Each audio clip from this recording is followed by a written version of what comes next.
Hi, my name is Rinley, and I have a letter I want to read. Dear Mayor Lees, I have a school assignment, and I have to do something to improve our community. I wanted to improve the potholes in the road, because when people are riding bikes, they can fall and get hurt, and it makes the road very bumpy and very dangerous. And my whole family likes to go on bike rides. And last night we went on a bike ride, and Sophie, my little sister, she didn't see the pothole and she fell in it. And I don't want her to stop riding bikes just because of the potholes. Is there anything you can do to help? Love, Brindley, England. Thank you for your time. Thank you very much for bringing that to our attention. You're welcome. So we have a street department, and our street department will get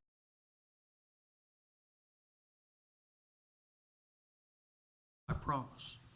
Thank you. Thank you for coming tonight. You're welcome. Give her a hand.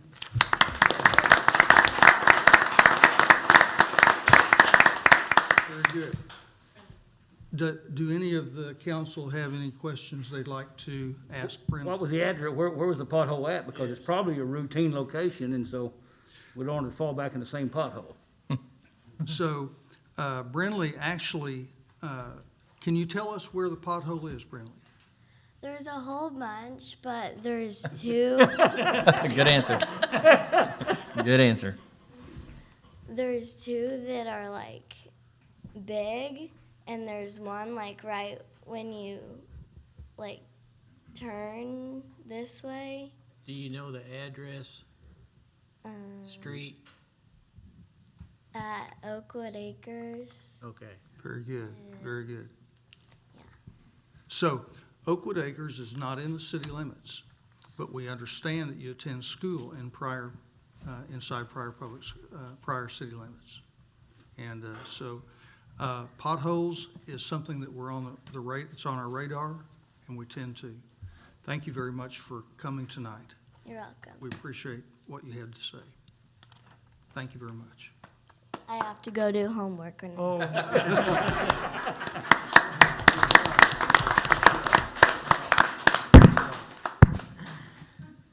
Very good. All right, item 3 on our agenda, City Attorney Kim Ritchie to administer oath of office to council members, Troy Shropshire, Steve Smith, Randy Chitwood, Brianna Brakefield, and Jimmy Trammell. Sir? If you would please stand just right where you're at. I'm going to administer the oath to all of you at the same time. So I'm going to ask you to repeat after me, and the blanks that I leave, you'll need to fill in your name and your ward number and that type of thing, okay? All right, the first one that we're going to do is the oath of office. If you'll raise your right hand. I state your name. I, Do solemnly swear or affirm. That I will support, obey, and defend. that I will support, obey, and defend The Constitution of the United States. the Constitution of the United States And the Constitution of the State of Oklahoma. and the Constitution of the State of Oklahoma And the Charter of the City of Pryor Creek, Oklahoma. and the Charter of the City of Pryor Creek, Oklahoma, That I will not knowingly receive directly or indirectly that I will not knowingly receive directly or indirectly any money or other valuable thing any money or other valuable thing for the performance or non-performance for the performance of non-performance of any act or duty pertaining to my office, of any act or duty pertaining to my office, other than the compensation allowed by law. other than the compensation allowed by law. I further swear or affirm I further swear or affirm that I will faithfully discharge my duties that I will faithfully discharge my duties as as Councilman of Ward 3, to the best of my ability. the best of my ability. Okay? The next oath that we're going to take is the loyalty oath to your position. I do solemnly swear or affirm I do solemnly swear or affirm that I will support the Constitution that I will support the Constitution and the laws of the United States of America and the laws of the United States of America and the the laws of the state of Oklahoma, and the laws of the state of Oklahoma, and that I will faithfully and that I will faithfully discharge according to the best of my ability discharge according to the best of my ability the duties of my office the duties of my office for employment during such time as I am. for employment for such time as I am. Ward 3. Jimmy Trammell, Ward 4. Very good. You are all sworn. Thank you very much. A lot of swearing. Before you get out of here tonight, sign these, catch me after the meeting, we'll sign these so that I can give them to Eva. Okay. Thank you, Mr. Ritchie.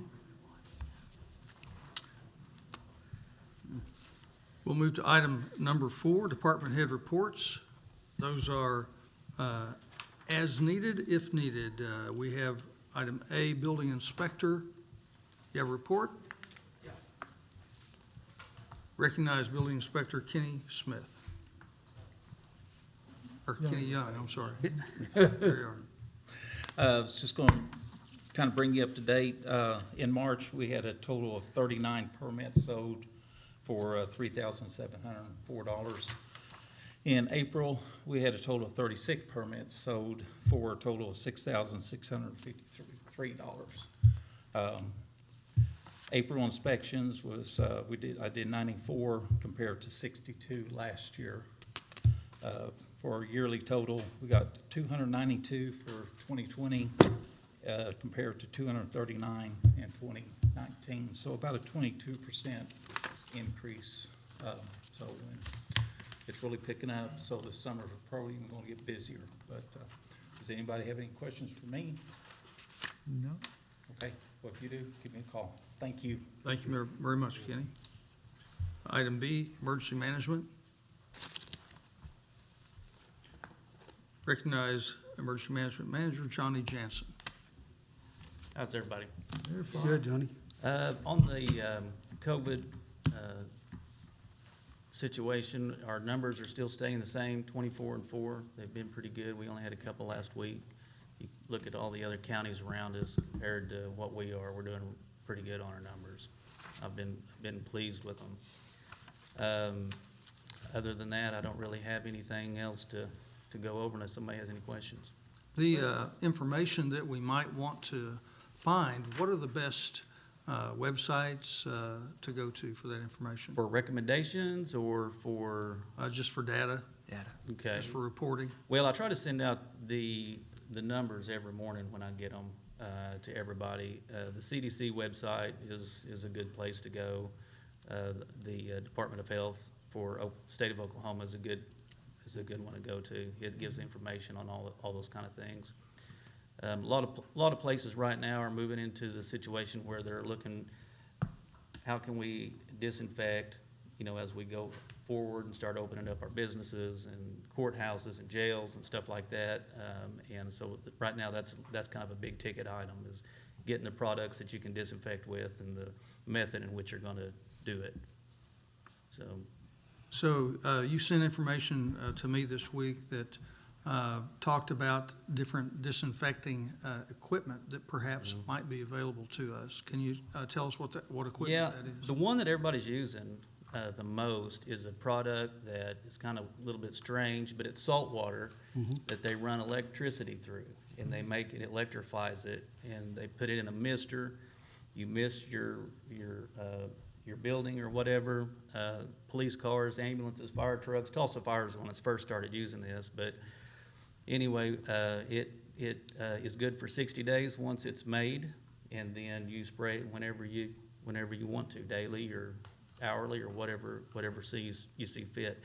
The jail started doing it today, so they're getting the product from the state at Wagner, or they went to Wagner today to get it. But when they got like 15 gallons of it, and then they'll spray daily at the jail with it.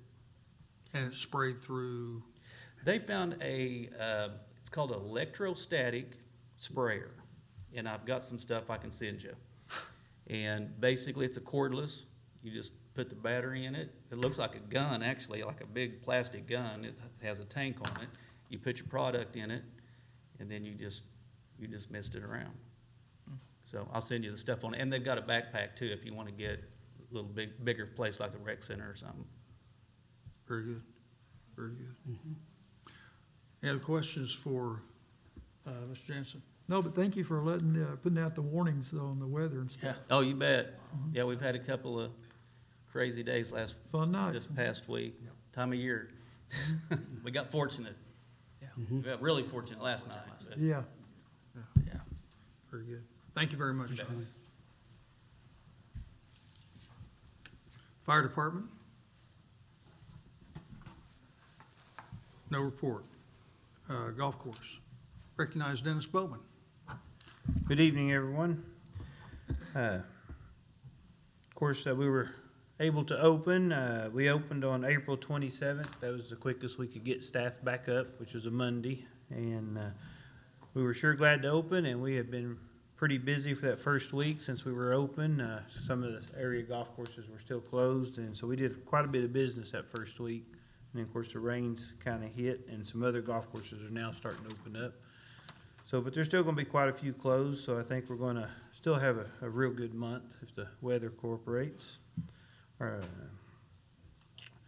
Being so busy, you know, one of the things we really concentrate on is being safe out there. So, sound like maybe I might need to get me one of those backpacks. That might be a lot faster system than what we're doing currently. So, but we are sterilizing all of our golf carts. We got a lot of good safety precautions going. 'Cause it takes us about 40% longer to clean everything right now, so it's quite the chore, but it's worth it. All of our new equipment is in that you guys got for us. We greatly appreciate that. We're using it all, so it's really wonderful. Number 8 green, we got all the sod in it came in from California, and we took 10,000 square feet of sod off. That's quite a job. We redid the contours on some of the green to make it better. We replaced 10,000 square feet of sod, and so it's a lot of labor. My staff did great. I just like to thank them publicly. Alan Knoll, he's my assistant. He did just super job. Scott Dimerick, Thomas Kay, and Jacob Six, and then we even had some members and stuff come out. So it was a lot of work, but sure worth it. Boy, the green looks beautiful. So. Some of the other things we're doing is some Facebook marketing, we're getting some posters made, some trifold pamphlets made so we can put out in some of the hotels and different businesses and try to really market our golf course. I just think we're gonna have a great product this year. So we got some great people and we got the tools to do it with, so I'm looking forward to a great season. Anybody have any questions for me? I'm gonna get back out there and close up. Thank y'all. Thank you, Dennis. Library. Recognize librarian Carrie Rarrett. Hi. I passed out our phase reopening plan, so you each should have a copy of that. I will go over it very briefly now. We are planning to open, assuming that the Oklahoma goes to the governor's phase 2 of his plan, we will open on May 18th. We will have safety precautions in place. We'll be working our normal hours. We are encouraging staff and patrons to wear masks to protect each other. We will only allow 11 patrons in at a time. That number is an addition of how many people we can have in each section, so it's gonna be a dance how we make that work. We are encouraging patrons not to linger in the building. So basically we want people to come in, get what they need, and then go. We will have computers and the copier open by appointment only in the first week that we're open. Everyone will be limited to 1 hour a day. Staff can extend that if there are extenuating circumstances, but generally speaking, we want to limit to an hour in a day, 1 hour per day per person, so that we get as many people who need to use it as we can.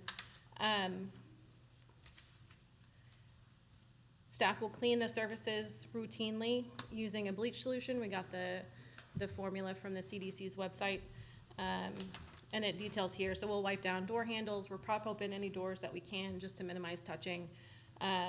We'll wipe down computers and copiers between use. We're setting up a self-check machine so you can check out your own books, so you don't have to hand them to one of us and we would hand them back, so minimizing that exposure contact place. And then everything else we'll wipe down hourly. And then the next week, the week of Memorial Day, we'll be closed on Memorial Day, but the next week we would improve on all the procedures from week 1, and then potentially, assuming everything is still looking good, allow more people in the building than we do that first week. We are working on getting the building prepped right now. My staff and I spent most of this afternoon arranging the computer lab to make sure that all of the computer stations are they're 6 feet apart. And it doesn't look half bad. So, and we didn't have to take away as many computers as I was afraid we were going to, but we're still, as we ease into it, we're still gonna limit the number of people who can use the computers just to make sure we're not overwhelmed. Plus, we're gonna allow staff who need to or want to work from home if they're in a risk category, if they're uncomfortable coming in for a while.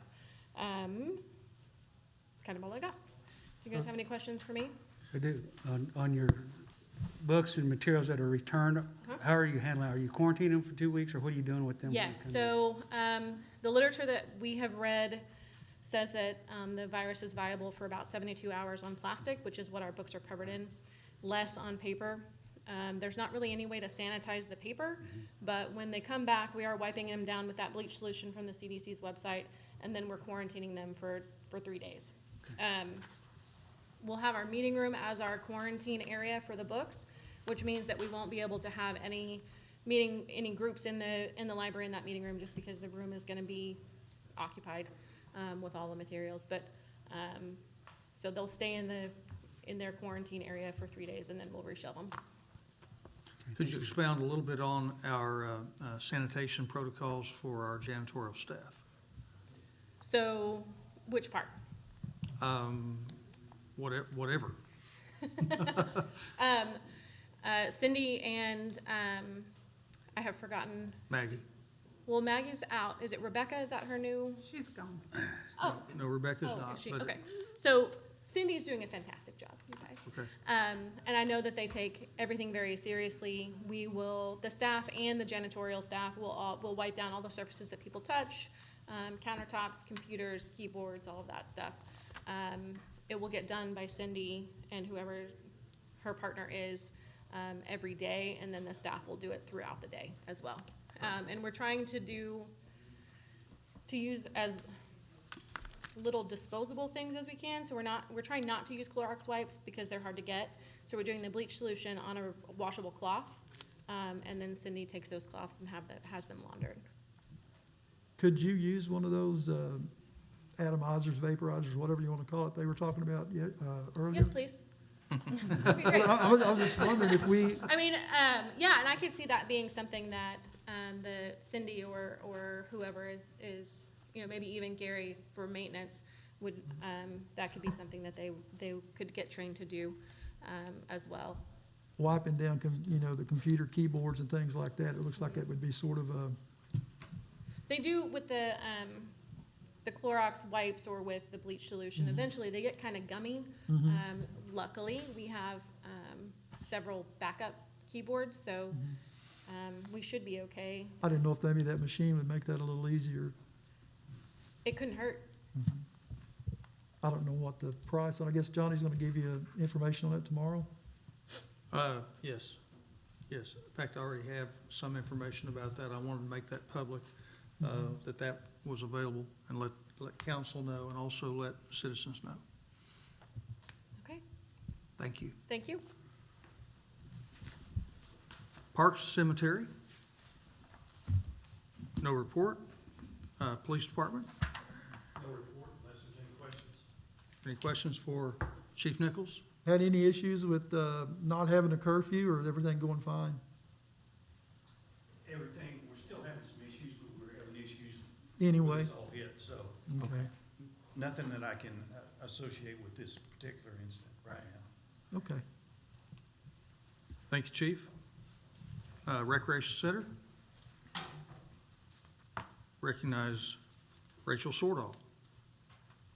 Everyone at the Rec Center is busy and hard at work. We're doing a lot of like remodeling and like updating on the inside and outside of the facility, like the new cardio equipment that you guys approved last council meeting that got delivered and all set up on Thursday. I don't know, there'll be a lot of changes like when we do open the building. If you need anyone to like rip out a sink, do some landscaping, any of my staff, we're more than capable of doing that now. And then right now, working on putting together guidelines and like policies to follow for a gradual reopening. And then we have a board meeting on Thursday to help like set that in stone and then get the ball rolling. Oh, and like you guys were talking about the disinfectant, like Mr. Like I am in the process of getting at least like one machine. There's one that I really want. It's like a few months away from like being available because it's sold out. So I'm in the process of getting a different one, and that one should be available within the next couple weeks. And the thought is that I can have the one that I really want in a few months, and then the other one that I get right now can be used throughout the city as necessary. So Rachel's done quite a bit of due diligence about the sanitation part of it.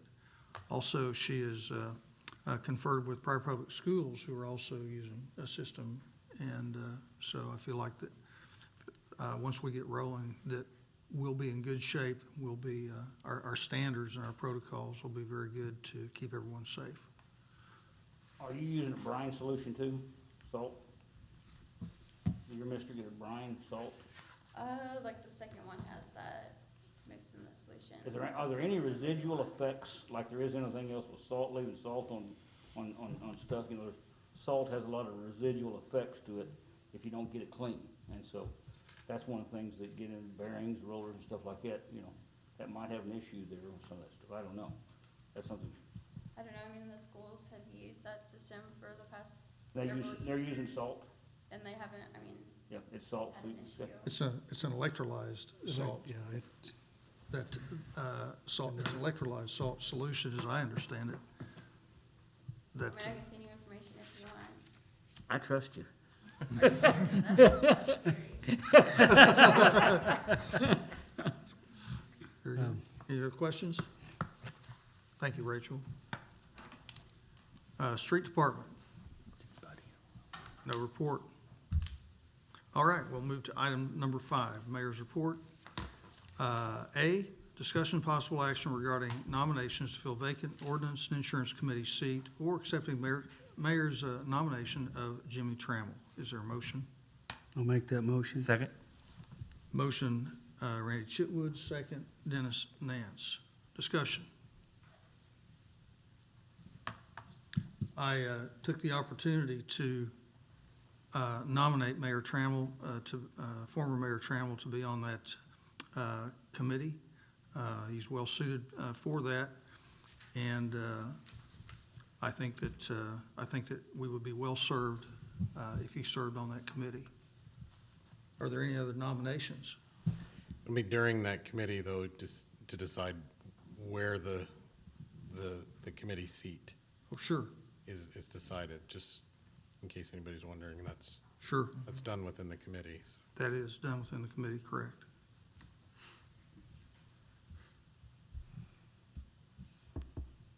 Are there any other nominations?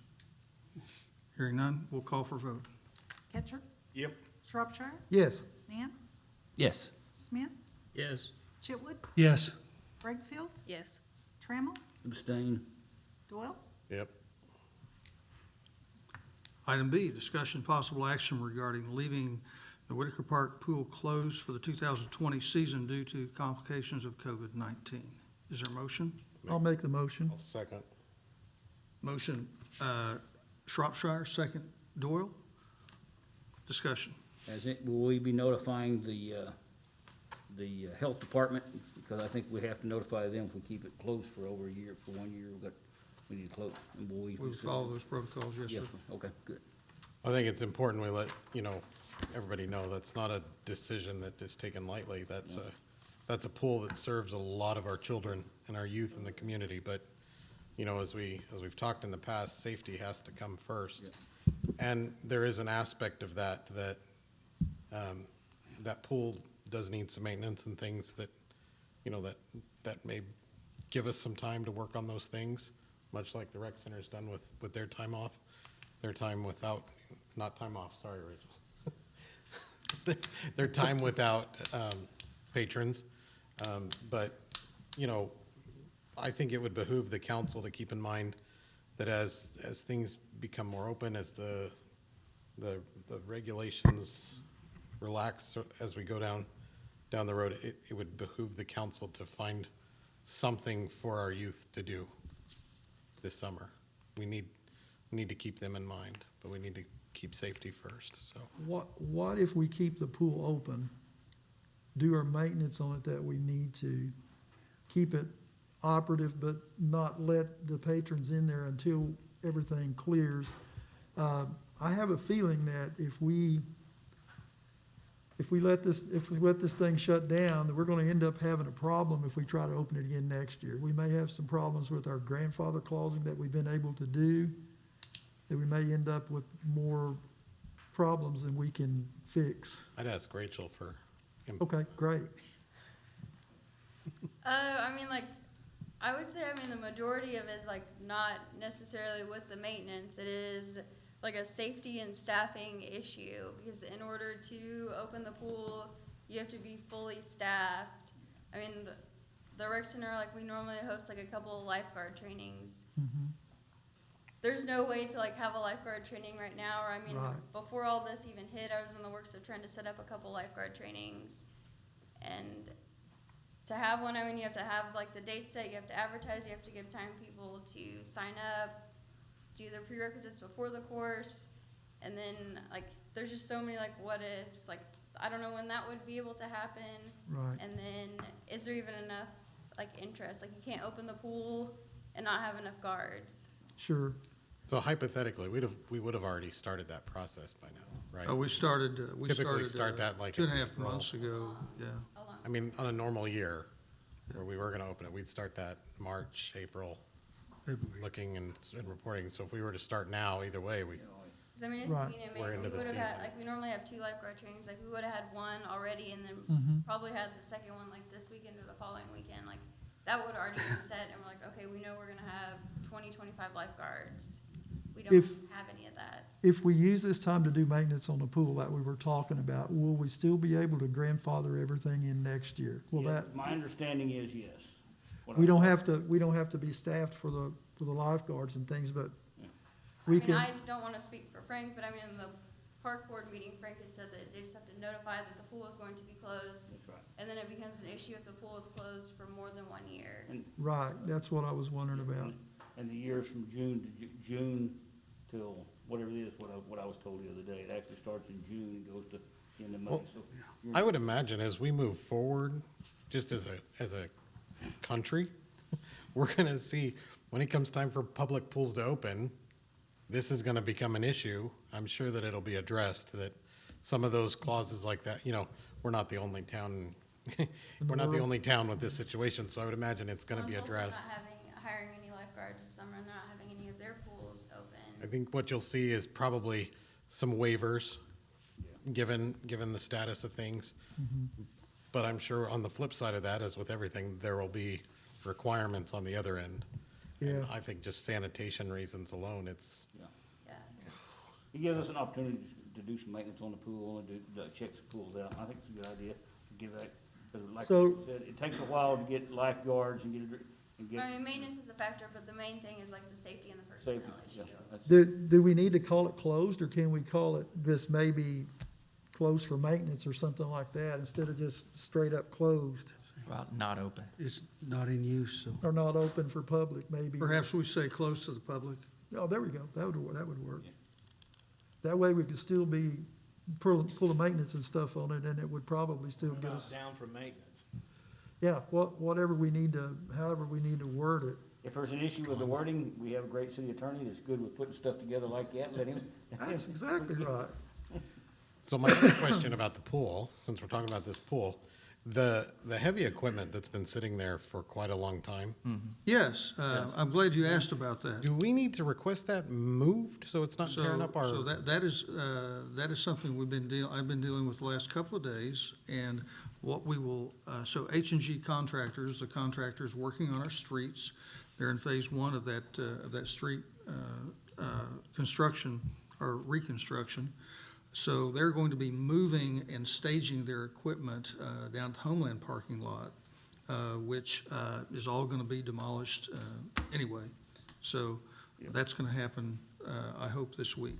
So will they And repair then- any damages and then that they've done? And yes, and then whatever is damaged there, that's in the contract, to, make any repairs to any damages that happen to the staging. Maybe we need to say that heavy equipment caused a big crack in our pool. Great big one. That's not the case, I'm sorry. How about we amend the motion to say, discussion and possible action regarding suspension of public access to the Whitaker Park Pool for the 2020 season. I could amend my motion to say that. I'll amend my second. There's amended, motion and amended second. Restate, please, if you would, Mr. Ritchie. Discussion and possible action regarding suspending public access to the Whitaker Park Pool for the 2020 season due to complications of COVID-19. Any more discussion? Who do we find out whether or not that's actually legitimately the case? If it has to be closed or suspended, I mean, the wording is fine. It comes from the health department, and Frank's got So that the state health department are the ones who. Has said have if it's those- closed, Who have those for protocols. every year, yeah, Right. that's, So I've even discussed, in fact, Choi and I, Shropshire and I were talking, maybe we fill the pool. Maybe we fill the pool, make sure that the structure is what we believe that it is. So I feel like what we need to do, we need to do. I was like, Paddock just did that assessment over. He the did. pool, So I was like, we know where the pool stands. Yeah, we have a good idea of what that is. Yep.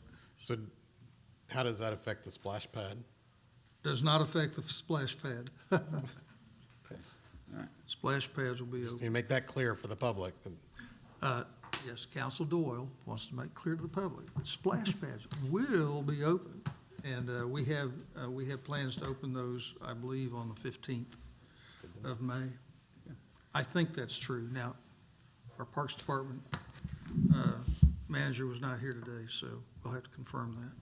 So there's a motion and a second. Is there any more discussion? Call for vote? Shropshire, Yes. Nance, Yes. Smith, Yes. Chitwood, Yes. Breakfield, Yes. Trammell, Yes. Doyle, Yes. Ketchert. Yes. Item C on the mayor's report, discussion possible action regarding not extending ordinance 2020-10. This is the ordinance that ordered emergency action to mitigate the negative effects of COVID-19 in Pryor Creek, Oklahoma. Is there a motion? I'll make that motion. Second. Motion Brakefield, second Smith. Discussion. We're gonna revert and fall under state guidelines? That is true. That is true. The guidelines that we're following right now, the phase one of open up and recover safely, which is the guidelines of the governor. Do we have anything on ours that's opposite or different or anything? I haven't seen anything than what the state's put out. Now, I'm not an attorney, but I did look through that, and Yeah. I didn't see anything on there that conflicted, on the governor's, plan that conflicts.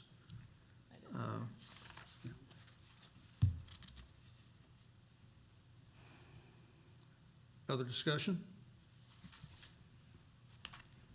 I didn't see anything different than what the state had put out. Mr. Ritchie, did you see anything different? There were some slight differences where ours was more relaxed, less stringent. Okay, Yeah, so we probably want to go with the more stringent. I think we just follow the governor's lead is what I think. Very good. If there's no more discussion, then we'll call for a vote. Nance, Yes. Smith, Yes. Chitwood, Yes. Rickfield, Yes. Trammell, Yes. Doyle, Yes. Ketcher, Yes. Shropshire. Yes. Motion carries. We'll move to the addendum. There are two items there. Item 1, discussion possible action regarding authorizing mayor to sign Amendment 1 of the fiscal year 2019-2020 Emergency Management Program Grant in the amount of $10,000. Is there a motion? I'll make that motion. Second. Motion Chitwood, second Doyle. I'd ask Johnny Jansen to come to the microphone, if you would please. In your packet, there are several pages that describe that grant and the terms of that grant. That is something that we have already approved. This is an amendment, and it's appropriate for us to approve the amendment because we approved the original. The amendment has a few items in it.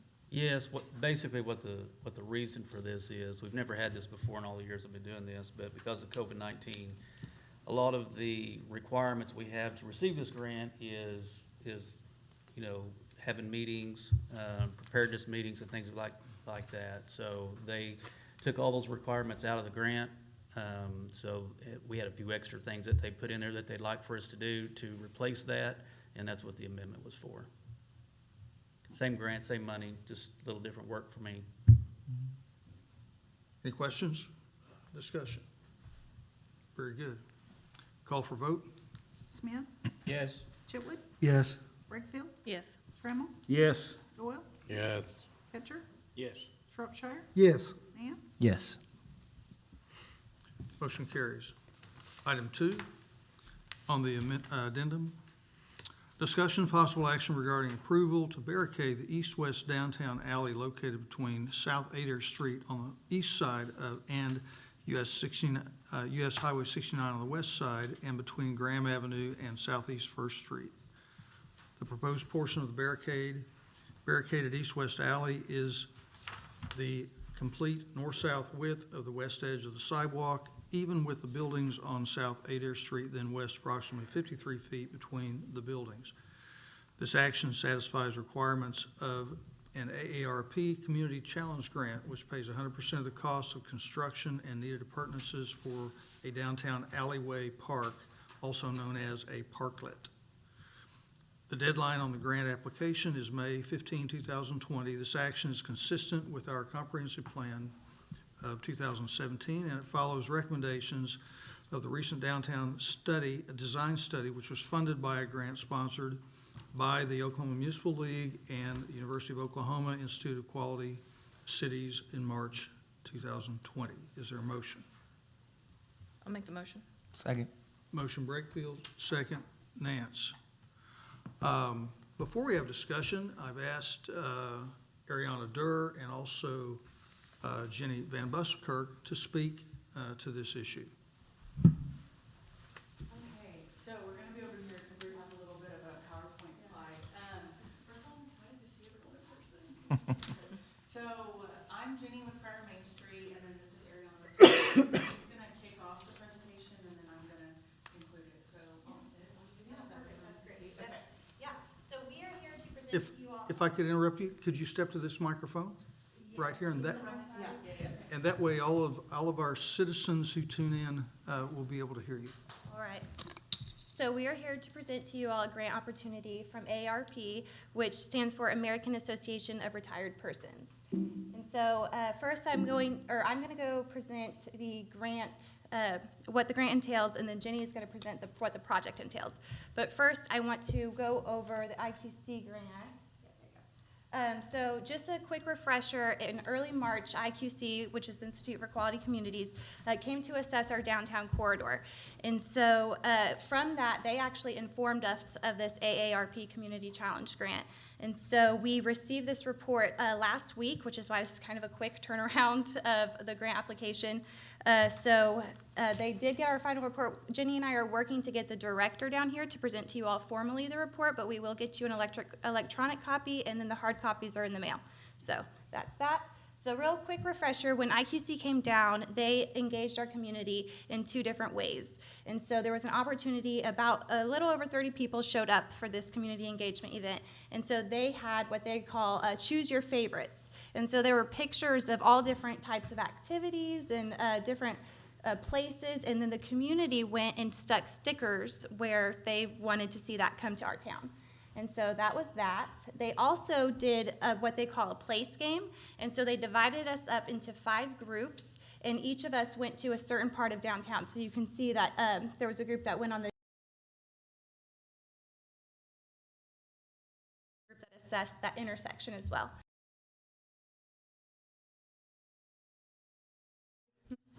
The comfortability, the aesthetics of it, the access, and the uses of the specific location. And so the results of that study are that the top 5 lowest rating characteristics were comfort, frequency of events, presence of groups, presence of children, and overall attractiveness. So in IQC's final report, they came up with a rendering, next slide please, to mitigate each one of those low-scored characteristics. So this is the project that Jenny's going to go into more details, but we just wanted to give you all the picture at first, and it's pretty obvious that it speaks to the comfort. It's very inviting. We do plan on having programming, which Jenny will go over, and so that's going to increase the presence of groups, presence of events, and then obviously overall attractiveness. People love the dangling lights. That's where a lot of the stickers were on the dangly lights pictures when IQC came. And so next slide, please. So basically this grant, they just provide small grants for quick action communities, hence the name Community Challenge. They just want to challenge us to do quick improvements to our community that can create more social interaction in our communities. Next slide, please. And so what's really exciting is this grant actually funded a very similar project in Veneta. And so this is what they call the Veneta Breezeway. You can see they have an archway. Jenny and I are talking about the details if we'll do an archway or signage, and we'll talk to the appropriate people. And we've spoken to MUB, which she'll speak about. So basically, this grant awarded Veneta $25,000 for this project. So the way this grant is written is there are several categories that you can apply for. And so our project would fall into the Create Vibrant Public Spaces category for obvious reasons of public space activation. It provides opportunities for people to engage in a public space. And then it also will give some public safety interventions, as that alley is kind of known for being kind of sketchy when you pull out. And then, of course, there will be lighting to bring light to our nightlife in downtown, which is kind of non-existent right now, that we're hoping that will change. Next slide, please. And so the grant amount, what's so exciting is that this grant says no idea is too big or small, and there's no cap. So it could be as little as a few $100s or tens of thousands, as you know, $25,000 in Veneta. So what's super great about this grant, which was in the agenda, is that it's 100% paid for through the grant. So this would be at absolutely zero cost to the city. And so as far as I wouldn't say that it would pay for construction. It's going to pay for all the materials, and then we have spoken with MUB to do some in-kind work to set up the lighting and stuff like that. So real quick, I just wanted to go over how our grant application will be scored. So there are 3 criteria that it'll be scored by. So the first one is impact. So it says the proposed project addresses a clear need that brings positive change to the community and effectively engages residents. The project also demonstrates the ability to accelerate, grow, and/or sustain communities' livability for all, especially those 50+. And so to really highlight how we're going to score high in this section is we want to highlight in the application that there will be programming. And so we've already talked to some people that are in the senior nursing homes. And so they're already doing some cool events at those nursing homes, like painting classes and stuff like that. And so it would be awesome to bring them downtown and outside and get them engaged with the rest of the community. So we're going to make sure to highlight that. As far as execution, it really mainly wants to know that we're going to do it on time and that we will be within our budget, so we'll make sure that's clearly written. But to also highlight how we're going to leverage volunteers, it goes without saying that each programming event will require some volunteers, so we'll make sure to include that in the application as well, that there will be several volunteers. As far as innovation, it says this project will demonstrate creativity, aesthetic beauty, unusual design, or engagement elements, and/or the potential to spark additional community change. And so what's so exciting, you'll see from the picture and from what Jenny is going to explain, is that it really highlights all of those things as far as aesthetic beauty, and then the potential to spark more change, which you'll see soon. Next slide, please. Mhm.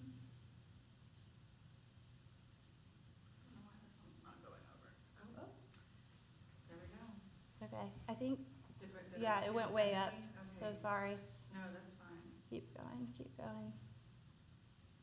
Okay, there we go, yep. Okay, so speaking of expanding more change in the community. So before Jenny goes into the specific details of the project, I wanted to remind you all of what this big picture is in our downtown corridor, which is connectivity. So Jenny and I took a screenshot of our main street, and we put X's where there are main events, main things going on. So you can see the Graham Community Building with the Arts Alliance up there. The X to the bottom left is where the alley will be. The All Red Theater has a great space for a mural that IQC pointed out, so that's a potential in the future. I've also put an X at the public library. There's potential for a mural on the back of the workforce building. And then, of course, the project that you all know that Grand Gateway is writing an application for, a grant application for that public space right across the street from City Hall. So the big picture is that we have multiple destinations in downtown that people can walk from one place to another, because we know that people don't just come downtown, unfortunately. So we need to have free events. And so, of course, we do have Third Thursdays and Christmas parades, but I don't know how much you all know about how much planning goes into that. There's a lot of partners at the table, having to close down roads and stuff like that. And so having a space like this where it's smaller, you won't have to bring as many partners to the table. It brings life and just engagement into our downtown without having to, have a lot of moving pieces.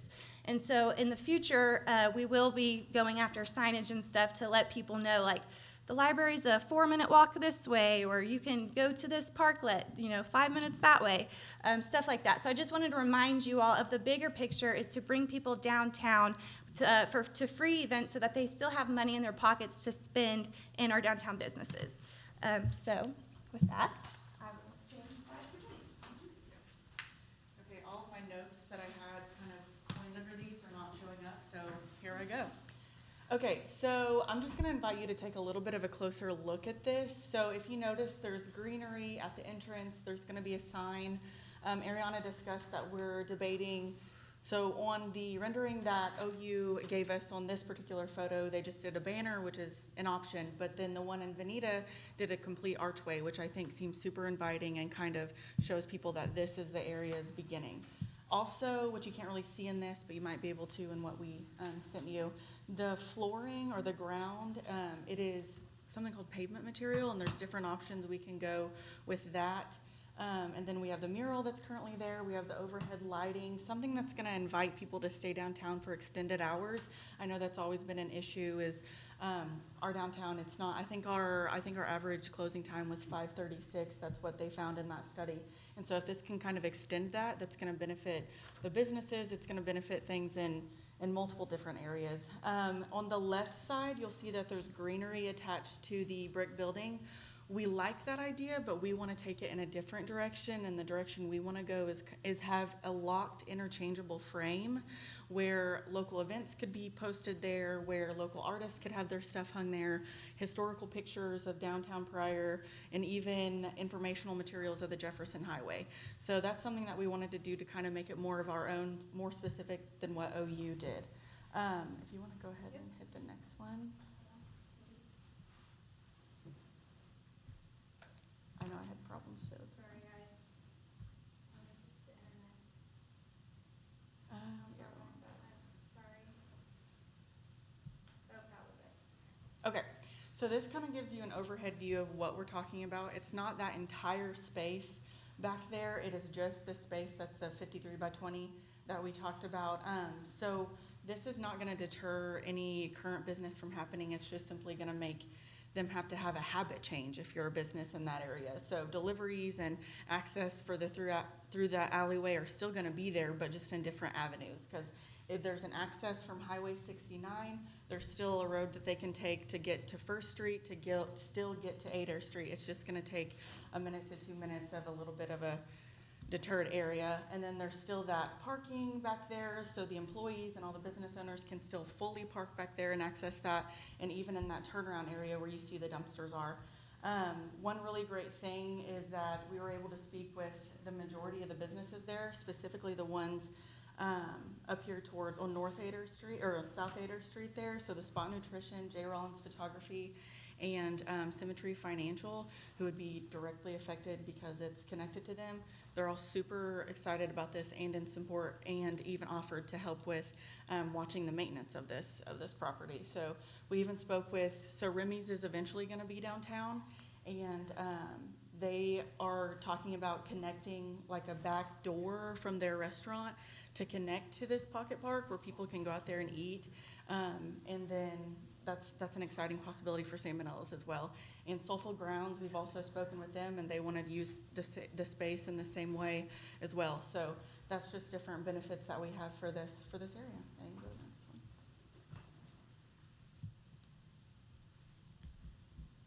I hit it once, so I'm thinking maybe it'll just do one slide instead of 3. Okay. Bingo. Good job. So Ariana kind of talked to the fact of, I mean, this is an AARP grant, so it's aimed to the retired citizens, and there's different events that we could have with them. But on top of that, there's a plethora of things that could happen with this space. So there'd be a complement to Third Thursdays that we're already having, and hopefully are able to start back up in June, because that is the street that these are held anyway. Food truck events, band ensembles, and that could be from our local schools, that could be just local bands that they want to come set up and have a show, and they'd have a space to do it. And then also tables like we spoke about for restaurant use, or even, I know I plan, if this is able to be put in action, just taking my laptop down, using the Wi-Fi, and then just working from down there on a few days when the weather's nice, and just creating that space. And then the next one, maybe we should just hit next as I begin speaking, and then just like, yeah. A second late. Okay. Maybe a few seconds late. No, there we go. Okay, so the really, really great thing about this is it's completely in line with a couple of great plans that we've had. So we spoke that this specific rendering came from the OU IQC plan that they had, but it's right in line with our comprehensive plan. So right there, I won't read those off for just sake of you guys have access to that plan, and then also it's right here. But those were some just specific, it's all right, you can leave it. Those are specific lines from the comprehensive plan that attest to creating spaces like Ariana talked about for connectability, and also places for people to gather and programming. And then the Ron Drake assessment that he did for our Main Street organization is also in line with that. So some specific things out of this that I want to point out is he talks about alleys specific to our area, and talks about it in multiple times. We just tried to pick out different ones that we could highlight for this. So he says the alleys have become walkways between streets. So this is his vision. He's hoping that in the future, this is what will happen. This is not what it currently is, but what he sees that prior could be. So the alleys have become walkways between streets, as well as separate entrances to backdoor businesses, which we talked about the businesses already wanting to do when they were brought aware of this space. And then businesses utilizing every space of every building, so they could even have those back entrances that pocket park might lead them to. And then the next one is Simple Designs, which is right in line with this grant, because it is a quick action grant. And proper planning will go a long way on the side streets and alleys, once again mentioning the alley. And then talking about lighting, which is in that rendering, signage, and walkways that kind of make people feel safer to go from these points that we talked about earlier. Loading still.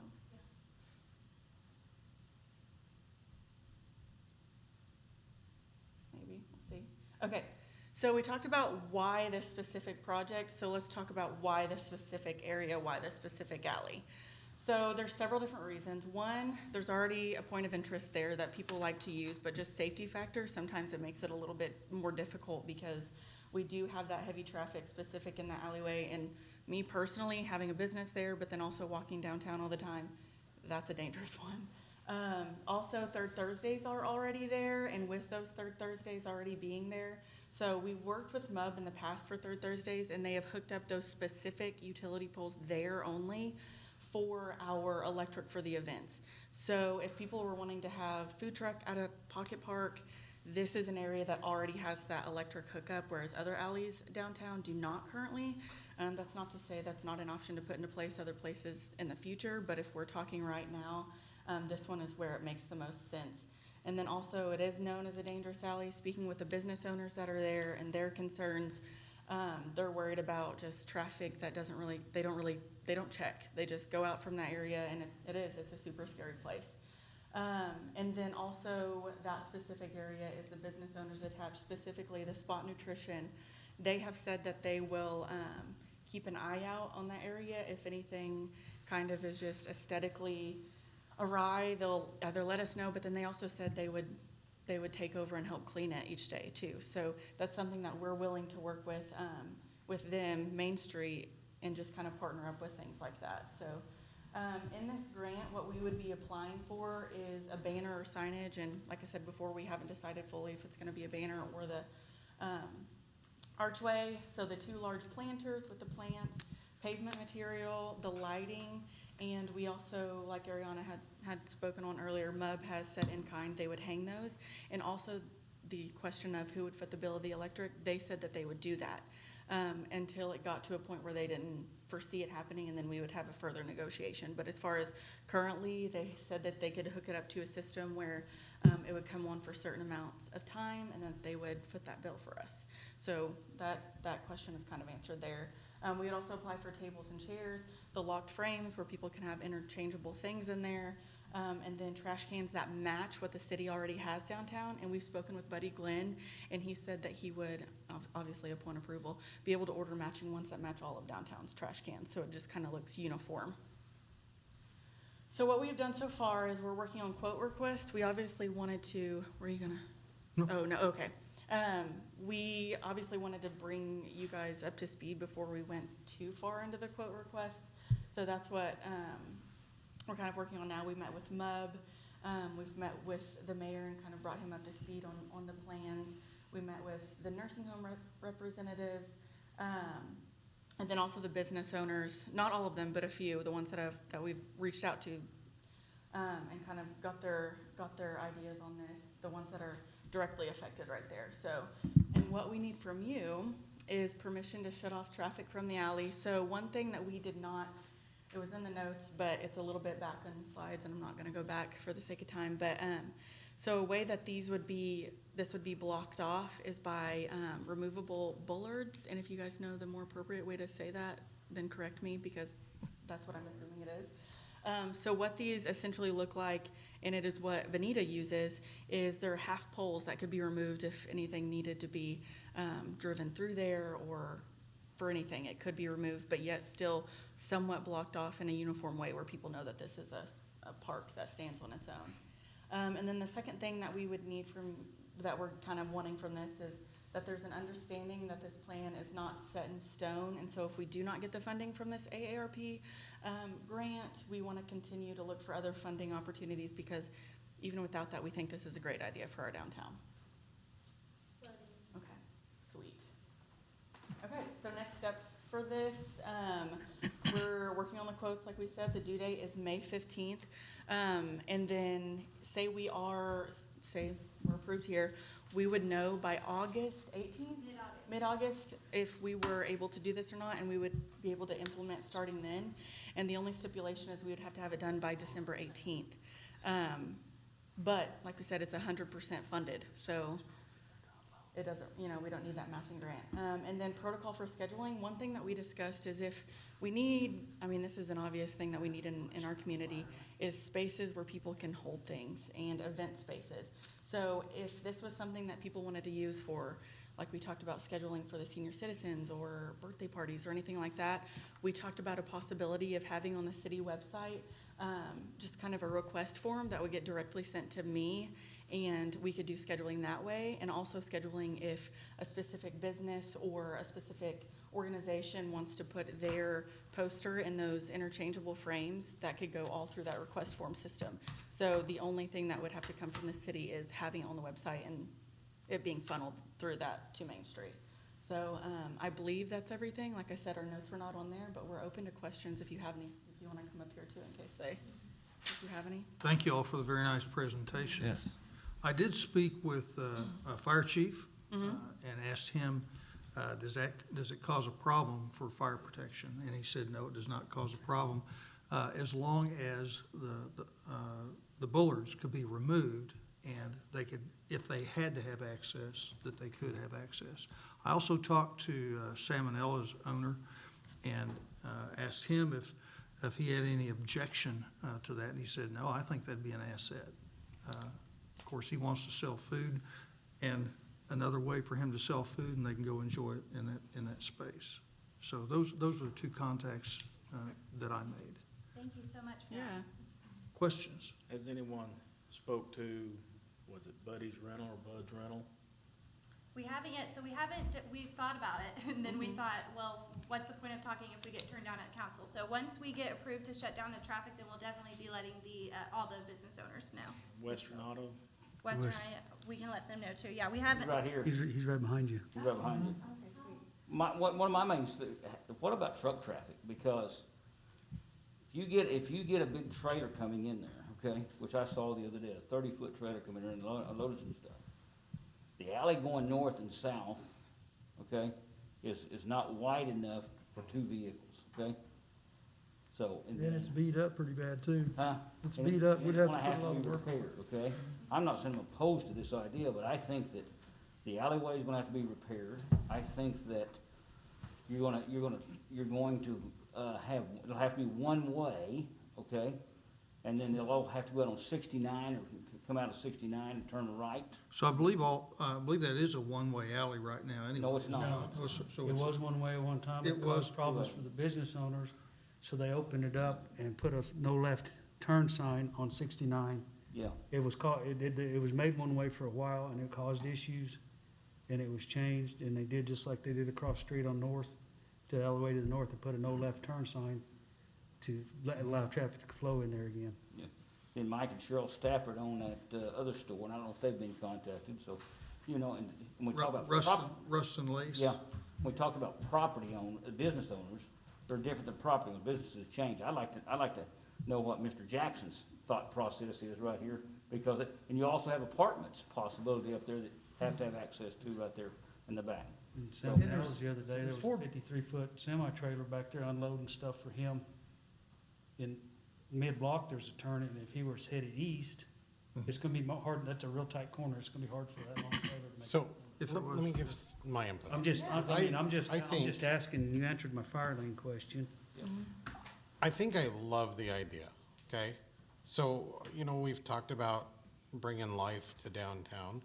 That's been, you know, the topic for a long time.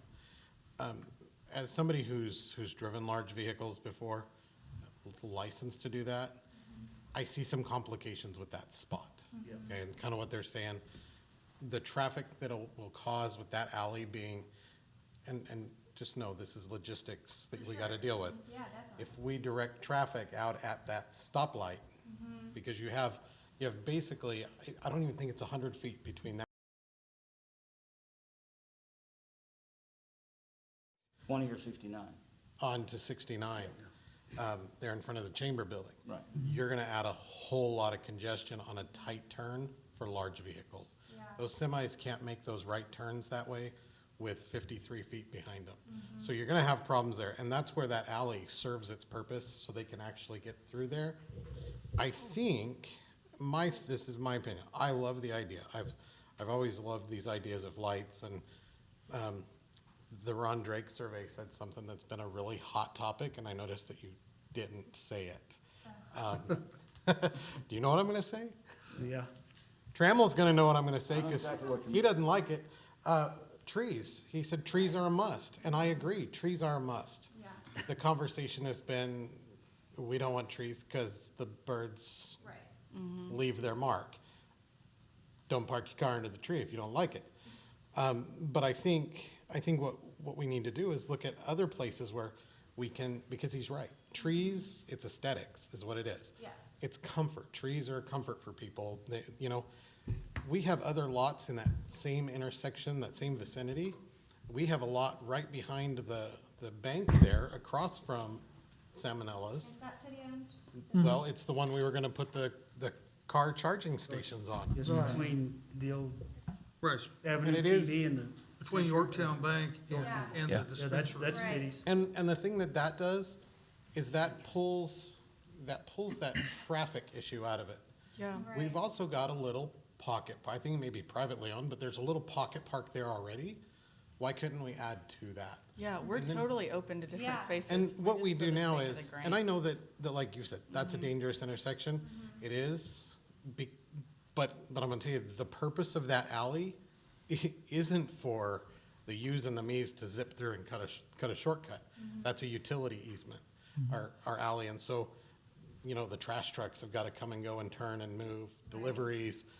I personally would say this concept in another location. And I know you marked other spots on there, that's great, but, gosh, that alley is a necessary alley. But when you talk about directing the have-tos around in that spot, the larger the vehicle that needs to get in there, the harder it is for them, and it's gonna create congestion onto US 69. We do not want that. That would be horrible, you know? You got a red light, green light, and a truck trying to turn, clips the corner, he's stuck for a couple hours, or if a truck has to head back south, Yeah, there's no way. it ain't happening. So logistically, that alley is So I'd like to, and I'm not vying for one way or another necessarily. It looks like council is for doing something. Yep. My As question- far as the logistics of the long trucks, okay? Those logistics companies, they get instructions all the time, saying no 53-foot vans, you know, and so that happens with the logistics business. So that doesn't, just because a 53-foot van could not go in there, doesn't preclude those businesses being able to take deliveries. Also, the alleyway needs to be repaired regardless, you know, so. we have a lot of alleyways. These need to be repaired. That's correct, that's correct. Every one of them. And we've got resources and equipment to do that, so. Well, I think what I want to make loud and clear, love the idea, I love the concept, I love that it's funded, right? That's great. I love the lighting and the sitting and the Wi-Fi and close to those restaurants that are slowly starting to populate downtown. That's great. I'm going to recommend that we just reconsider that alley. I know it's like a hot spot with the mural and it's right there where some stuff's at, but I think we're gonna cut our nose off to spite the face if we block off that alley. And I understand the removable bollards and all of that, but I just know that alley is an important alley. The MUB would have utilities there also where we were talking about, there just south of the Graham, because we were going to put parking stations there for electric cars. So they've already taken that into consideration, already have that ready. So also, one thing that probably no one's thought about, restroom facilities. In the alleyway, how are you gonna handle that one? There, you can use the Graham facility, or the Graham community building. If you had something that you needed to go to, you could probably get that open to have restroom services and things like that too. Where, I don't know what you do in that alley. Yeah. Can I ask you, I know you're under strict timeline. That's the Right, critical, that's the thing. that's the critical part of this. Yeah, I'm hoping that if you guys don't vote What, for my Ally, question is, can you take this same grant and move the location to possibility over there where in between the bank and the old Avenue TV, you know, there's a bench there now, you know, and that could be right there, and you could use that access, that whole parking lot area right there, because you could show movies there, you could have food trucks there, you could have people want to eat lunch, they go across the street and eat lunch, bands. I think, you know, that right there. The other thing I want to caution you about, you said a mural at the theater. a mural, yeah. Yeah, it's that, just well, like I'm just going to caution, the wall there belongs to Grand Lake Mental Health. Yeah, oh, okay, that's good. that wall is on, if you get, my wife, when they bought that property, the property line is 6 inches inside that wall that was surveyed. So, That makes when she was on Grand Lake Mental Health. And so, the mural's great right there, you know, and I think the other thing about it is, at one time, we had a mural design on the old city hall. I think the mural right there, but the council chose not to do that. But, yeah, I would like to, I think the idea is great, but I'd like to see us relocate it to that other location and have these people put you up a big drawing real quick and submit it there. That would be my suggestion. Okay. Okay, real quick, can I just make the point to that? So I love the idea of changing the location. I think we're all in agreement that downtown desperately needs something, so we're not sold on this location, we'll change it. But I will say that the parking, that was a big consideration, that it's a perception, it may not be reality, but a lot of people think there isn't a lot of parking downtown. So I'm just concerned if we move it over there, that's less public parking. And then also, I'm okay with changing the location, but I'd like to choose a location that makes it an ambience of a pocket park, not just this random, because we're gonna have, hopefully, we're gonna get that big open space funded across the street from City Hall. So I'm hoping that we can create little pockets in downtown, and this is just the first one. So if there's another location recommendation, that would be awesome. What about, I mean, as I'm looking at the map here, and we could throw out suggestions all night, and I don't want to do that. Right, But, yeah, sorry. you know, and I know I've talked with Scott before, and Scott has mentioned the lot between Sandusky's and the old carpet warehouse. You know, that's a place. The other thing is visibility. You know, we'll know it's there. Right. But how are we gonna, we got about you know, I say this like at my store, I got about 4 seconds to catch their eye. For sure. Because they're zipping by at highway speed, whether it's a stoplight or not. So visibility says, you know, are one of those other spots gonna be a little more, hey, look, there's something over there, where we can catch those going, whether it's Highway 20 or Highway 69. But I think either way, it's a great idea. So, you know, let's all work together and help you find something quick that can meet what you're looking for. The vision is great. Yeah. And I think in the First National Bank, we're gonna put a pocket park or a place right here when they build a new bank here at the corner here for people to sit also. Isn't that part of the design? That is correct. That is That's correct. great. There'll be a small green space there. Green space right there, right there, so. But yeah, Sorry, no, that's okay. Real quick to speak to the visibility though, I just wanna remind us of the big picture of the downtown corridor, that of course at first it's gonna be not visible wherever we decide. But the purpose of our downtown vision is to have signage, wayfinding signage. And so eventually, yes, the visibility won't be high at first for maybe, depending on the location, but FYI, the signage in the future. What were you gonna Yeah, say? no, I was just gonna say, for the sake, since this is due on the 15th, is it a possibility to say, okay, pending finding the right location, this is something that you guys are in agreement to do, just so we know to move forward, if that makes sense at all? Pending different, but provided that you all bring back the location. Right. Well, the thing is, the grant requires a location on the application. Do you have a plan B for location? How specific is the requirement for a location? Can we say the downtown corridor? Possibly. Main Street corridor, we've already defined it, you've already defined the Main Street. Well, the downtown corridor opens, if we say that, Mayor, I'm sorry, opens up several options. One, it Right. falls into the comprehensive plan. 2, it will give our EDTA something to build off of because their responsibility is the downtown corridor. And that seems to be the terminology that we use. And that way, it encompasses all the businesses in that corridor.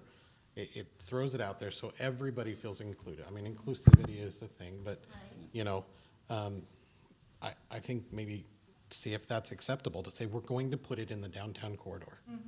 And we have, because that downtown corridor is a defined area. Yes. That is a defined here to here and here to here. Right. First to First and from 69 to. We have the old pocket park right here where Boomerang was, that little property right there. Yeah, it's a great option. I think it's a great idea of just put, and I think Zach's got a great idea, just put a downtown On corridor. the backside of Crafty Tiger, in the alley back there in the big open space between Western Auto and where the dialysis used to be.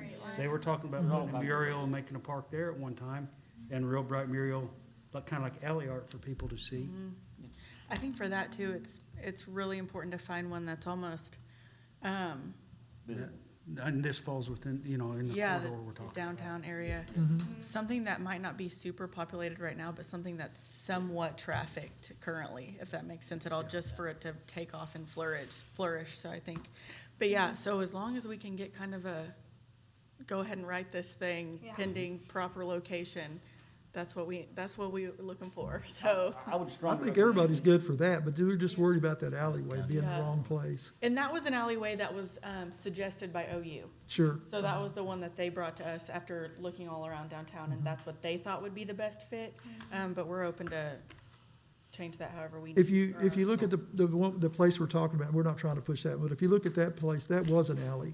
In fact, there's a sign down there that was put up to keep people from pulling and turning right onto Graham or Highway 20 there, but it's just a sign. There's still a way to get out onto Graham there.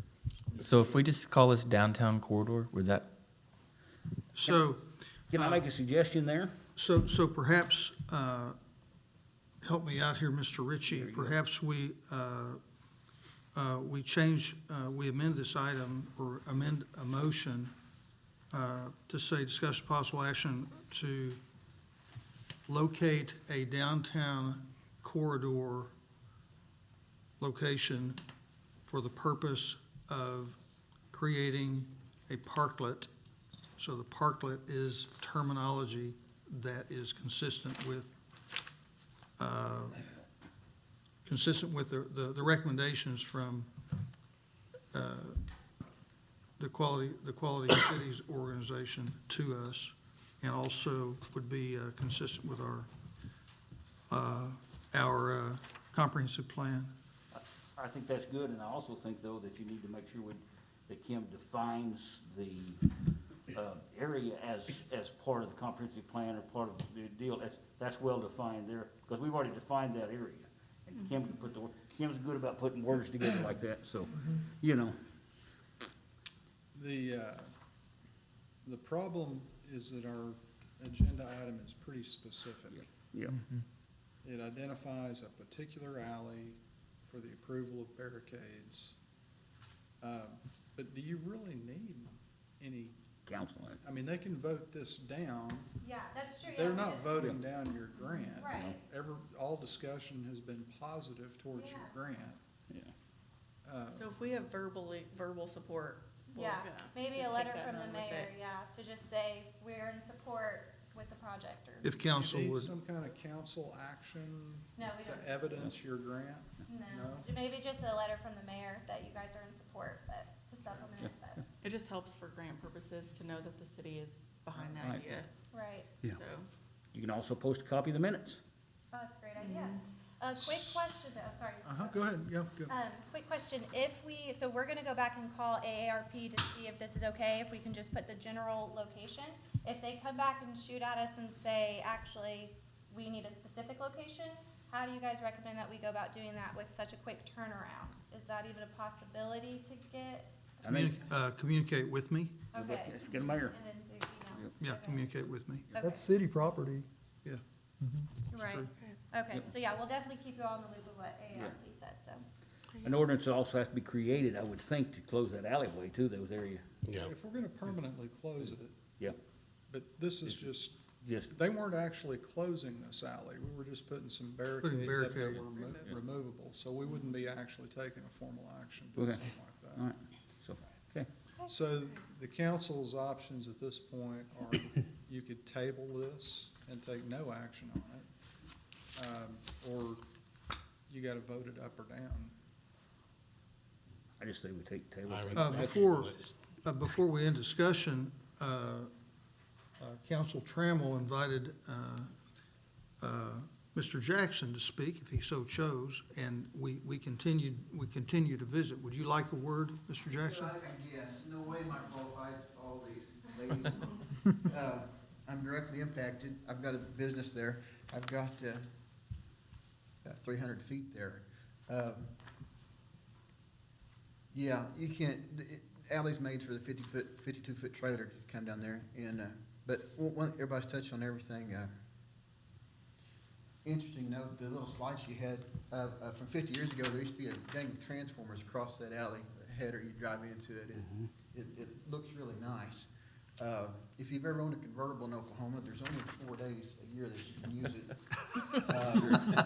Your idea, if you had a partial roof over that from building to building, would be good. But the problem with that alley, once you shut it down, when the train comes, it shuts down the stoplight on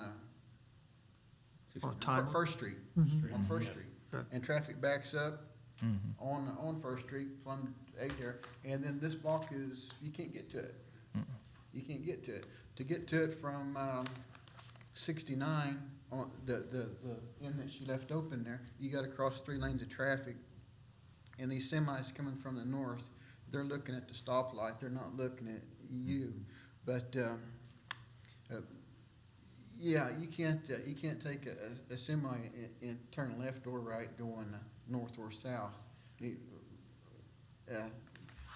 Yes, going in or coming out, either way. But yeah, when the traffic, whenever, yeah, and that's what happened when it was one way. I've been worried to death for ever since we got it back 2-way, that it would be converted to one way, but I never thought about it being converted to a no way. That was frightful. But yeah, if listening to everything, it would make more sense, spitballing, to block off North Adair to that alley, and well, that'd be beautiful. You could see it, and the traffic, and yeah, it's probably done enough damage. Thank you very much. Thank you, sir. Thank you very much, Mr. Jackson. Okay. All right. So, Table or shoot it down? we've had a lot of discussion. Thank you, ladies, for your wonderful presentation and casting the vision for all of us. We do have a motion and a second. Entertain a motion, make a motion to table this action. Is that what we want to do, Kim? This one? That's an option. Yeah, just table this. I'd make a motion to table second. this action. Okay? How are we gonna get this in by the 15th? That's the problem. Well, they're going to go ahead and do it. They're going to. But we not Okay. this location, yes. Okay, then we'll work on the location later. I make a motion to So table. there's motion to table. I'll second that. Chitwood seconds the table. Is there a discussion? Yeah, I'd like to know what's the sense of why don't we just cancel this out? Because they know they're gonna start from scratch on a new idea. If we table it, we're just gonna have to have this further discussion on the same subject that we know we're not gonna use. Well, my problem of it is, We haven't decided we're not gonna use it. my thing is, Steve, we may change the location. We table it. We give them the opportunity to change the location, find another location. Well, I understand that, And we're still showing support without, but if we just go ahead and vote We this say down, no. they can come up with a new proposal for the next. If that's what, but if you want to vote this location down, that's what you'd be doing, right, Mr. Are- Ritchie? Are you worried it would look bad, though, if we said no, Steve, versus tabling it? I think that's what they're worried about. Mhm. I think We it just gives say them no, the it looks like we're opportunity shooting down to the Talk idea. to us again. Yeah, I think, Yeah. opportunity to come talk. Share that vision, that's good. I think table. That way, yeah. Especially if they utilize the minutes to show that we were supportive and then we shut it down. I mean, Correct. That would Minutes be aren't gonna contradictory. reflect much except the question and the Yeah. answer. Right. Yeah, but still yet, it's There's table. still a live video. Yeah. I still, I like my motion to table. All right? Very good. We'll call for a vote. The motion is to table, and we have a second. Call for vote. Chitwood, yes. Brakefield, Yes. Trammell, Yes. Doyle, Yes. Ketcher, Yes. Shropshire, Yes. Nance, Yes. Smith. Yes. Motion carries. Thank you again, ladies. Item 6, discussion possible action on consent agenda. Item A, approved minutes, April 21st, 2020 council meeting. B, approved payroll purchase orders through May 15, 2020. Item C, approved claims for purchase orders through May 5th, 2020.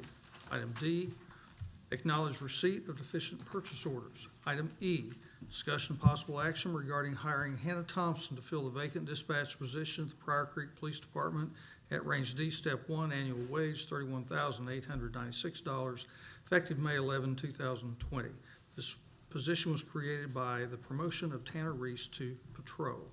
Item F, discussion possible action regarding hiring Ashley Tugman to fill vacant assistant director position at the Prior Creek Recreation Center at Range E, Step 1, annual wage $38,055, effective May 6, 2020.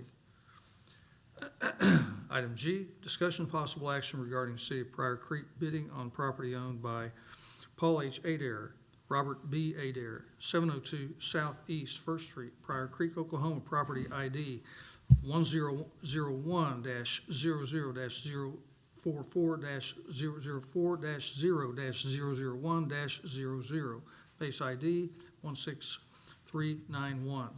Legal description, prior original BLK 44, that's block 44, west 70-foot, lot 4, in an amount not to exceed $3,066.94 at the sale of real estate for delinquent tax to be held on June 8, 2020 at 9:00 a.m. at the Mays County Courthouse, Treasurer's Office, John P. Adair, Jeannie M. Caldwell, Lucy A. Petty. Item H, discussion possible action regarding the City of Prior Creek bidding on property owned by Wanda Duckwald, 421 Southeast 4th Street, Prior Creek, Oklahoma, property ID 1350-000-022-0-001-00, base ID 18241. Legal description, prior Heights Addition, Block 1, Lot 22, in an amount not to exceed $11,546.50 at the sale of real estate for delinquent tax to be held June 8, 2020, 9 a.m. at Mays County Courthouse, Treasurer's Office. A. Would invite council to remove the items from consent agenda. Item A. G and H, because I want to hear you read it again. I'm just kidding. Well, no, that's G and H. G and H. Okay, you're serious. Item G, item H. Entertain a motion to, are there any other items? Entertain a motion to approve the items not lifted. I'll make the motion. Second? Motion Shropshire, second Nance. Call for vote. Breakfield, Yes. Trammell, Yes. Doyle, Yes. Ketcher, Yes. Shropshire, Yes. Nance. Yes. Smith, Yes. Chitwood, Yes. Motion carries. Item A, approve minutes for council, or of April 21, 2020 council meeting. Is there a motion? Make I'll that ma- motion. I'll second. Motion Smith, second Chitwood. Discussion? Call for vote. Trammell, Abstain? Doyle, Yes.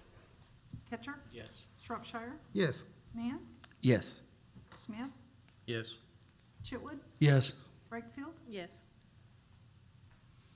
Item G, discussion possible action regarding City of Prior Creek bidding on property owned by Paul H. Adair, Robert B. Adair, 702 Southeast First Street, Prior Creek, Oklahoma, property ID ending in 00, base ID 16391, legal description, prior original block 44, west 70-foot, lot 4, in an amount not to exceed $3,066.94 at the sale of real estate for delinquent tax to be held on June 8, 2020 at 9 a.m.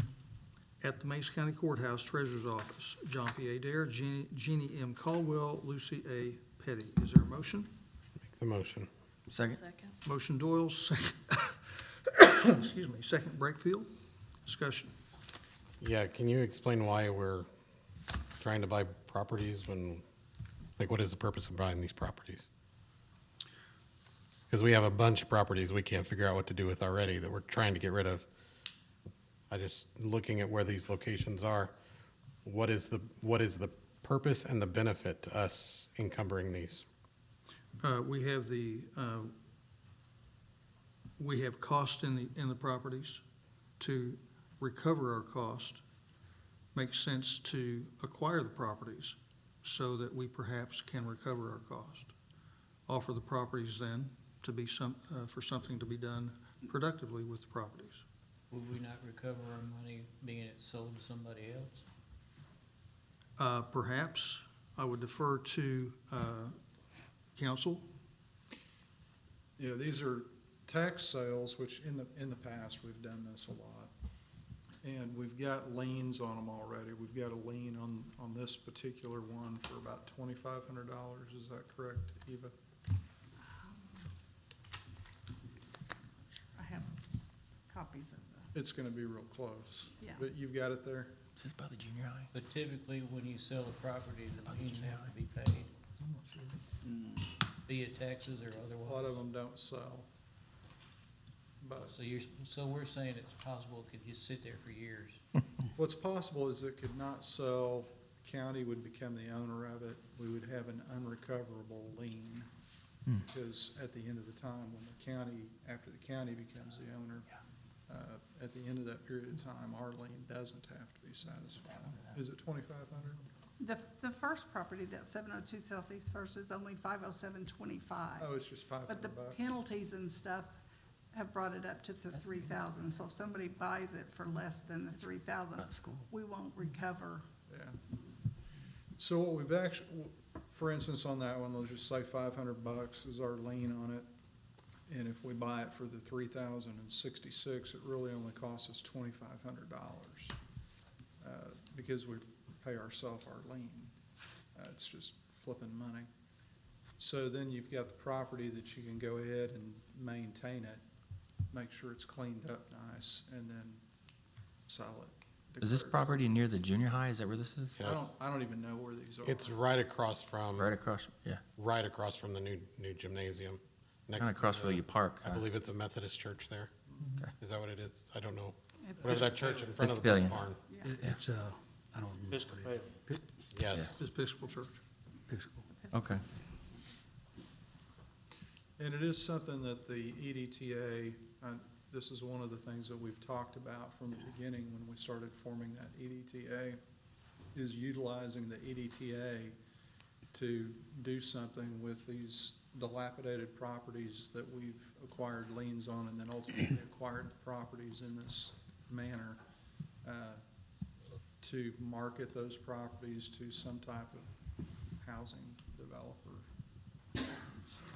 So the problem I have is this is a conversation that, Jimmy, you and I had a long time ago, many times. We have lots that we're up into the thousands in cumulative maintenance under the same concept of let's maintain it and then sell it. I couldn't even tell you, I think 30-plus properties that we own. Bannister property is one of them. I Yeah, think, that we- so speaking of some of those properties, I have been having discussions with two developers in town about five of those properties. And I don't believe that there are 30. The city owns quite a few properties, but those that are marketable and those that are able to sell, there are 5 of those right now. I still think it's a cost that we keep buying these properties, and then the list is there. We haven't sold any. So, There's nothing keeps us from selling them, and I think that's the point of Mr. Ritchie saying that EDA, you know, and I agree with you, it's just a big cost, because I bet you the Bannister property, we probably got $40,000 in that one. well, a couple of years ago, it was 30,000. Well, you know what I'm saying, but Probably that's. close, yeah. It's probably 40, but, you know, with this new EDA trust authority, maybe they can help market that property and do something else with that property, also for, the people that build the houses, the, federal guidelines for houses, because that's what Tulsa does. They take these and they build these, Habitat for Humanity houses, and get, you know, stuff like that, as long as you get, and then you do, and so, I don't know. The EDA authority, I'd give them that task. I understand your concern, but Well, and more so when we get to the next property, the location of, This location makes sense. The next one, when we get to it, I don't know. Yeah. That one does, but well, this one near the junior high is kind of cool. discussion's sake, I would say, I don't understand why we would gather in more properties, so that's it. Other discussion? There's a motion and a second. If no more discussion, call for vote. Doyle? No. Ketcher? No. Shropshire? No, Nance? Oh, Yes. Smith, No. Chitwood, On this one, I'm gonna say no. Breakfield, I'm gonna also say no. What about? oh, there were, I'll say yes. oh, sorry. Okay. So there's 6 no's. Excuse me. Motion does not pass. Item H, discussion and possible action regarding city prior bidding on property owned by Wanda Duckwall, 421 Southeast 4th Street, Prior Creek, Oklahoma. Property ID ending on 001-00, base ID 18241. Legal description, Prior Heights Edition, Block 1, Lot 22, in an amount not to exceed $11,546.50 at the sale of real estate for delinquent tax to be held June 8, 2020 at 9:00 a.m. at the Mesa County Courthouse Treasurer's Office. Is there a motion? I'll make a motion. Second? Second. Motion Doyle, second Smith. Discussion. So again, this is a property that is, I mean, there's no doubt it needs to go. It's been a hot discussion for a long time.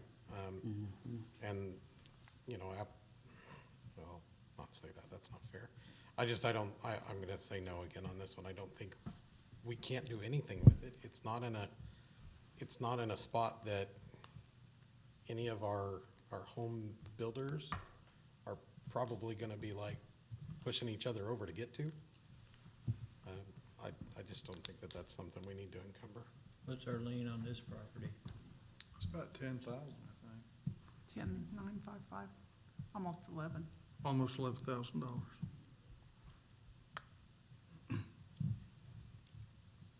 Other discussion?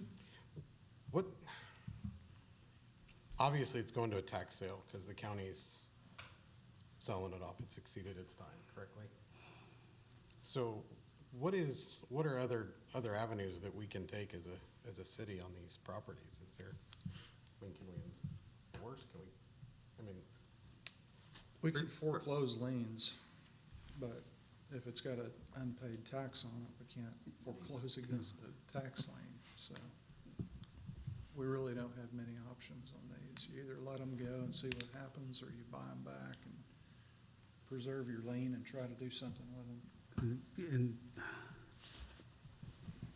if we had an interested buyer come forward, as a city, do we have the autonomy to excuse fines and fees?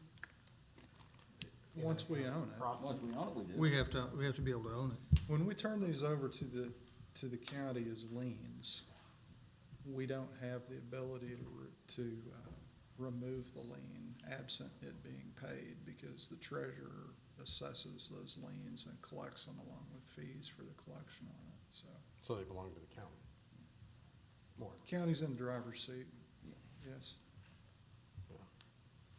okay, if we were, say we acquire something like this, but we don't do, I'm trying to, what's it called? Do we not have to sell it for this amount, for the fair market, or just fair market value to recoup what we have? If We can't sell for less than it's worth. If we sold it, we have to sell it for what best represents the citizens, because the citizens are the ones that own it, if we buy it. So what would best represent the citizens would be to gather as much that we can when we sell it. So it would be more or less for the appraised value that we can get out of it. Yep. Perhaps. Do we have any idea what the appraised value would be of it?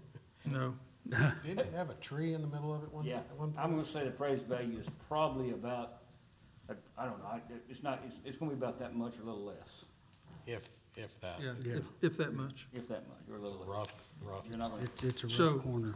So what we're doing is we're speculating. that's what you're doing. At this point. We're discussing. Correct. Yeah. But I think, again, we're in the same boat as we are with item G, Okay. so. Hmm. Gee, we could at least turn it into. Gee, we can do something with it. Not now, you got to buy it. Well, How about a park, how about one of the? All right, any other discussion? A little more information here. Pocket There's- box, we could do that. There's a motion and a second. Call for vote. Ketcher, No. Shropshire, No, Nance, Yes. Smith, No. Chitwood, No. Brakefield, Abstain. Trammell, Yes. Doyle, No. Motion fails. Thank you for the discussion. Item 7, committee reports. Budget Person Doyle. Yeah, we got a meeting on the 12th, so it's at 5:30, right here. Put it on your calendars and plan to be here. Item B, ordinance insurance. We do have a special called ordinance insurance committee meeting coming up on the 14th. Y'all come? All of us? All ordinance insurance folks come. Item C, street committee. Nothing at this time. Item 8, unforeseeable business. Hearing none. Item 9, motion to adjourn. I'll make that motion. Meeting 5. Motion Doyle, second Smith. Call for vote. Shropshire, yes. Nance. Yes. Smith, Yes. Chitwood, Yes. Brakefield, Yes. Trammell, Yes. Doyle, Yes. Ketcher, Yes. Call to order Prior Public Works Authority. Item 2, approved minutes of April 21st, 2020 meeting. Make Make- that motion. I'll second. Motion Smith, second Chitwood. Call for vote. Nance, Yes. Smith, Yes. Chitwood, Yes. Brakefield, Yes. Trammell, Yes. Doyle, Yes. Ketcher, Yes. Shropshire, Yes.